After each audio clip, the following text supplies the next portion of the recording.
Bakit plastics ang naisip nila? Then what happened next? Binento sa akin ng father ko, parang nag-start siya as Nagugulat ka na lang, parang hindi naman ganito to dati ah. Good morning po, Sir Ramsey, and sa viewers po natin. Tell us a little history of Plastic Consumer Corporation. Bago po nagkaroon ng Dunwell Plastics, meron lang kaming small candy store. So 1966, mga 1970s, nag-expand na siya into office supplies. Nagbebenta na rin konti ng plastic bags. So nung 1980s, dyan na nagsimula yung Dunwell Plastics. Bakit plastics ang naisip nila? Yung naghahanap yung customer ng quality na products na yun yung dinala namin sa market. Binento sa akin ng father ko, parang nag-start siya as cargador dun sa business namin. Oh, really? Yes, noong 1980s. Wow, galing ng story ah. Alam ko maraming challenges doon. Tell us something about that, sir. 1997, so Asian crisis yung tinatawag nila eh. Oh, yes, yes. I remember that. The economic crisis. Kumbaga, maraming mga business nagsarado yung time na yon. Kung i-continue pa ba yung business.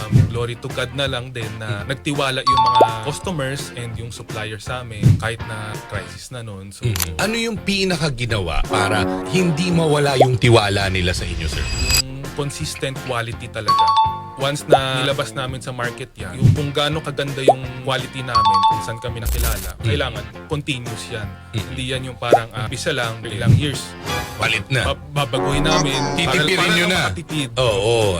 Maraming businesses ang ganyan. Actually, sir, yun nga yung papasalamat namin na yung customer na mismo yung nagmamarket ng mga products namin. For sure, nakita mo yung changes at paglaki ng kumpanya. Ano yung mga natutunan mo? Very important yung patience.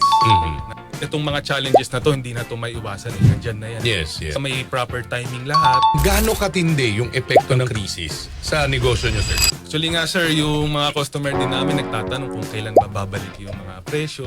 Kami naman, ma-assure namin yung mga customer namin na hindi namin tinitake yung advantage na to. I-mark up ng todo yung price na to.